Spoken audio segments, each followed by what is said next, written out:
Bonsoir, j'espère que vous allez bien. Mon nom est Nadine Francillon.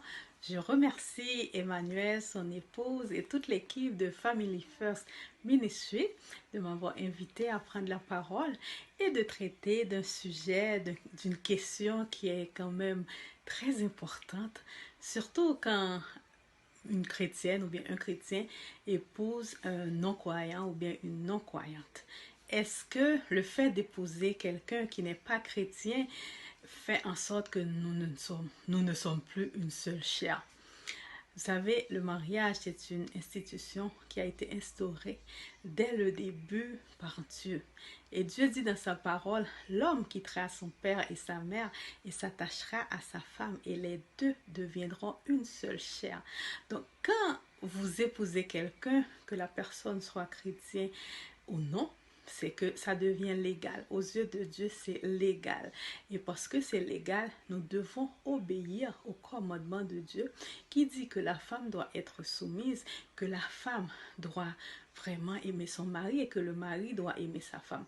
Dans une situation où le mari est non-croyant ou qu'il ne connaît pas vraiment la parole de Dieu, bon ben c'est notre devoir, nous, en tant qu'épouse, ou bien en tant qu'époux, si dans le cas de l'homme, d'agir quand même selon les standards divins.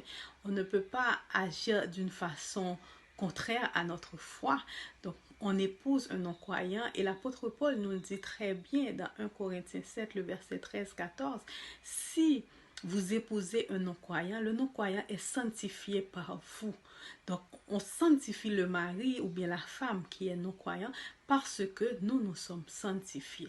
Et aux yeux de Dieu, le mariage, c'est l'union. Donc, vous êtes unis aux yeux de Dieu. Donc, peu importe l'autre. Et c'est ce qui fait aussi que nos enfants, comme qu'ils disent, mais dans la Bible, que nos enfants sont légitimes. Parce que si on n'était pas légitime, donc, nos enfants ne seraient pas légitimes non plus. Donc, nos enfants seraient impurs. Tandis que maintenant, nos enfants sont purs parce que nous sommes sanctifiés et nous sanctifions aussi celui qui est non-croyant.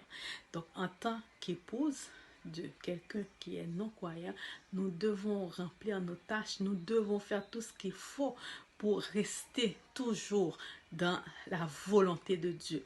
Et la volonté de Dieu, c'est que nous soyons soumises. La volonté de Dieu, c'est que nous soyons une épouse, un époux exemplaire. C'est ça la volonté de Dieu pour nous. Donc nous formons une seule chair. Ça veut dire que je ne vais pas faire du mal à mon mari parce que personne ne se fait du mal. Donc les intérêts de mon mari comptent aussi, même s'il n'est pas chrétien. Donc je dois quand même, parce qu'en acceptant de l'épouser, vous acceptez aussi son caractère, vous acceptez ses défauts.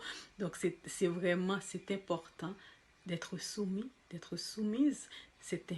D'être soumise dans le cas de la femme et dans le cas du mari, d'aimer votre femme comme Christ a aimé l'Église. Donc j'espère que ça a répondu à votre question. Vous formez une seule chair, c'est sûr.